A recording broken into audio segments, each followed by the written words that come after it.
Today, I'll be going over several aspects of S.T.A.L.K.E.R 2 that I think are important to highlight to help you decide whether the game is worth your time and also money.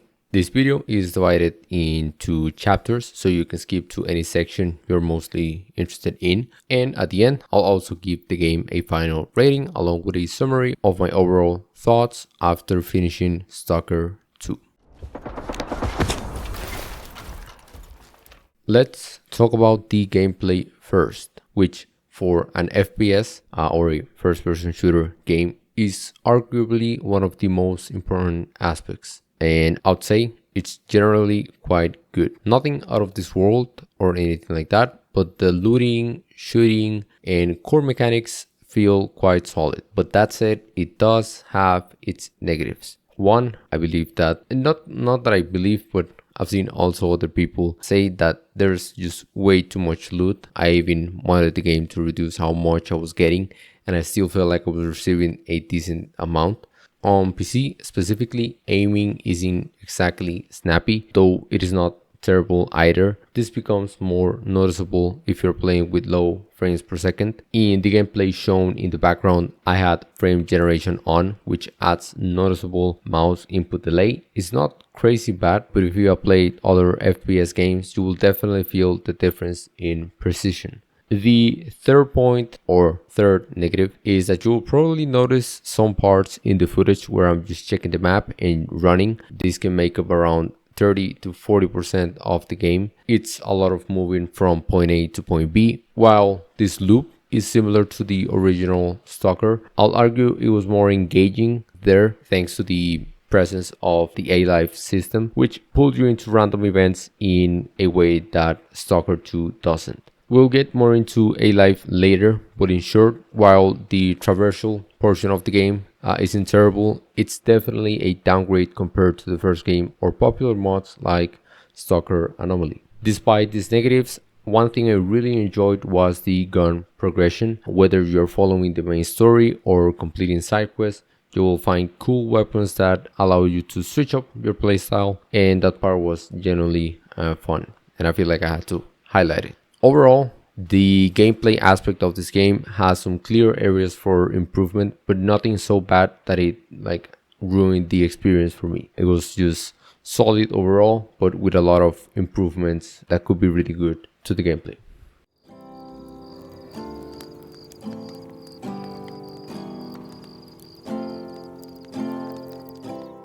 Talk about in depth, but it's worth its own section, especially since it ties into a lot of what I've already mentioned. The world itself is fairly large and divided into distinct zones that do a decent job of offering visual and environmental variety. The transitions between these areas are one of the best things in my opinion, and the art direction carries a lot of weight here. More on that in the graphics section, but as far as how the world feels to actually explore, it's a bit of a mixed bag.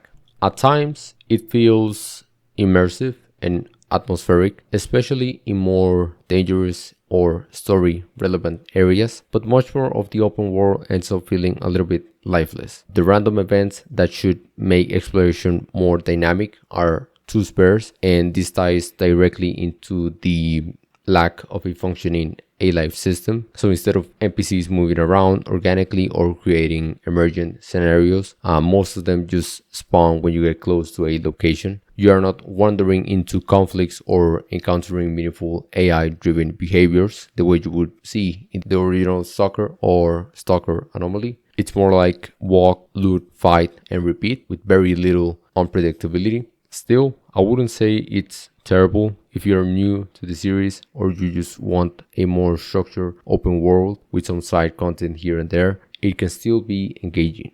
But for returning fans, it's definitely a step down from what we have come to expect in terms of war simulation and ambient activity. Oh, and something else I have to mention before we move on to the story. If you are a long-time S.T.A.L.K.E.R fan, you will definitely recognize locations from the previous games. It's incredible to see those areas reimagined in a new engine. There's one specific location, I won't spoil it, but it shows up later in the campaign, or well, on the later part of the campaign, and it's easily one of the most iconic places in the entire S.T.A.L.K.E.R series, and revisiting brought back a rush of memories, to be honest. Just walking through it again in this new version felt amazing, especially knowing how much time I spent there in the older games.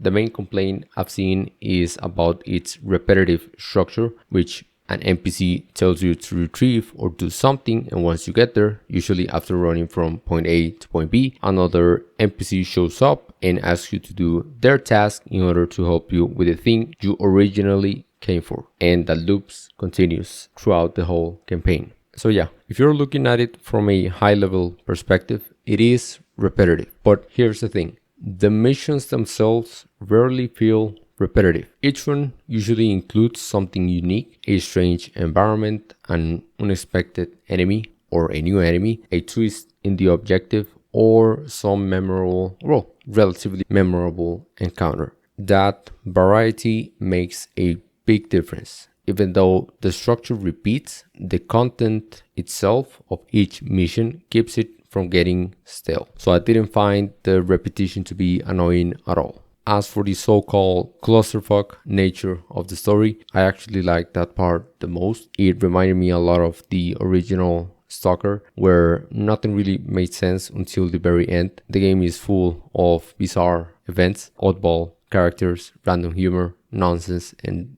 basically dumb drama. And all of that gave it personality. It doesn't take itself too seriously, but it does try to stay true to the core lore and major events from the earlier games. If you make it worse, you're dead, man. I'll see to it. Open up! He wants to talk to Spirit!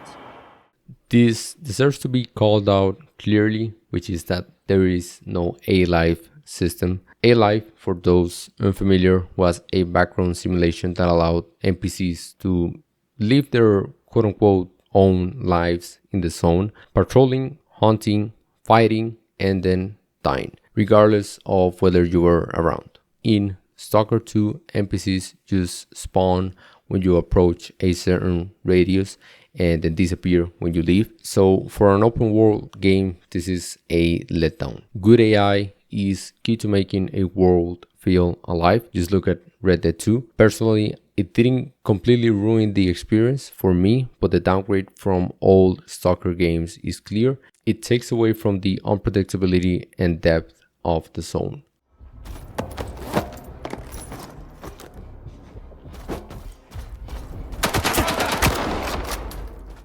This is, for me, the elephant in the room, which is that the graphics are not great and the performance is even worse. I am fine with games that are demanding if they look the part, but this game demands a lot and doesn't really deliver visually, at least most of the time. What salvages it is the art direction, the transition between zones, the building interiors, the callbacks to the older S.T.A.L.K.E.R games. All of that helps keep things fresh and interesting. And later in the game, like in the Red Forest area, the atmosphere and tone shift dramatically, which was a cool experience. But technically speaking, it's rough. The gameplay footage you're seeing was captured on the medium preset, no DLSS 1080p with frame generation on, which I don't recommend for FPS games using a mouse due to the added input delay. Without frame gen, I'll be sitting around 60 FPS on average,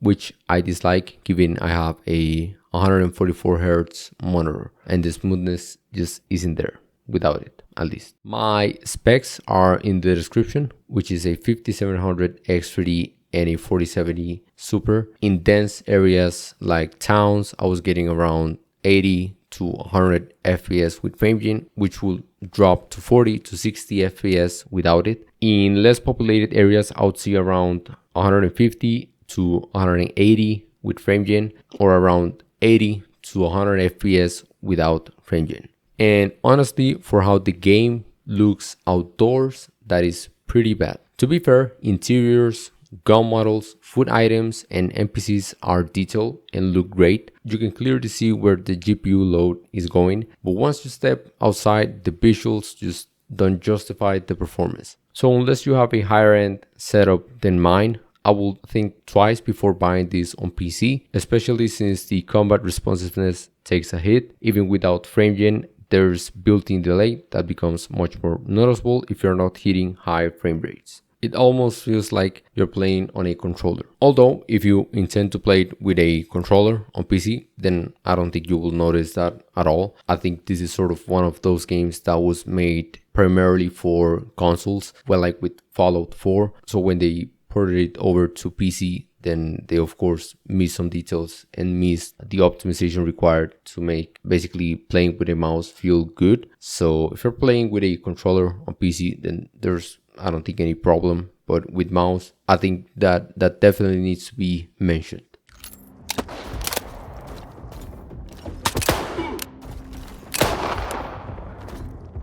So this is the from launch to play section of the video, where basically I will launch the game and you guys can see how everything will sort of interact and how everything loads and what can be done in the menu, so you can then get into the game and just get to the actual game itself. So I have it on Xbox, or well, the sort of Xbox Game Pass. So you have the achievements. This is something that works and that could be nice to see here and there, but isn't like a major thing, but it is a nice to have. And when it comes to sort of launching the game, it usually takes a little bit more time than other games, but it really isn't that much. Like as you saw, that was 10 seconds, and I have the game on an SSD. And yeah, you can skip that by clicking it, and you are going to see the first time that this section, it takes a lot to load, well, a lot of time to load, because it is doing sort of a shader compilation. But as you can see, or well, as you'll be able to see now, it always like tries to compile the shaders, but it's usually quite fast, around like 10 to 20 seconds. So it isn't a big deal, even though there's a mod for it. I'm always doing stuff here and there while this loaded, and it isn't as big of a deal as some people may put it out to be, or at least it is for me. Should end now, and there we go. When it comes to the options, there is the issue that they are the sort of type of options which you cannot see clearly what you're choosing, or like a bar. I think Starfield was one of the games that had that sort of issue. If you are able to like read, everything is quite intuitive, unlike other games that are not as intuitive as this may be. Upscaling, thankfully, frame generation is separated from like using any sort of upscaler, so that is good. And FSR also works. So yeah, I played all the game with DLSS frame generation on, but there's a caveat that happened to me on the last mission, that the game crashed twice at a very specific moment on the last mission. And what I did was I turned off DLSS frame generation, and that basically fixed the issue and the game stopped crashing. So you can use it. It definitely helps with the FPS. From like, if you have a higher refresh rate monitor, you can turn it on and it will look much better. But of course, the input delay is attached to sort of the base frames per second, so it isn't the snappiest sort of game, but it helps visually, at least to help the game like be a little bit smoother. When it comes to the graphics themselves, you can see you can change it here. There are a few optimization guides, and I hopefully talked about the graphics first, because I'm recording this on a very different day, or before actually making the whole video. When it comes to display, there's nothing really much to highlight. I did change the gamma because the game is quite dark on 50%, so I changed it to 80%, and I really appreciate that from this game, because there's quite a few other games that you have to like change display settings and things like that that are not attached to the game necessarily. The loading itself to the game is extremely fast if you have an SSD, so there's no issues with that. At least like the shader compilation takes 3 times the amount that it takes to load the actual game, and I have it at 60 FPS. And yeah, this was the from the launch to play section. So Stalker 2 is a solid 7. While the negatives are noticeable right from the start, looking back after finishing the game, I honestly had a very good time overall. The experience gets better the more you play, thanks to the simple yet satisfying character progression, the incredible atmosphere, and standout locations, some of which honestly left me a lasting impression on the moment I stepped into them. And at the moment that I'm filming this video, still can remember quite a few locations from the game. That's how memorable I feel like some of those locations were, for me at least. It's a solid, enjoyable game, but for me it stays a 7 and not more than that. Why? Because of the very clear flaws like unoptimized graphics, the lack of replayability, largely due to the missing AI system, and how that absence of dynamic AI makes the world feel more static compared to the original games. Even gameplay wise, things like excessive loot and input delay, and so many of those sort of little things hold it back from feeling as polished as it could be. These issues don't ruin the experience, but they do stop it from reaching something greater. Still, I think games that are 7s are underrated. They can be fun, memorable games that just fall short of delivering consistent excellence across all areas. And Stalker 2 fits that perfectly.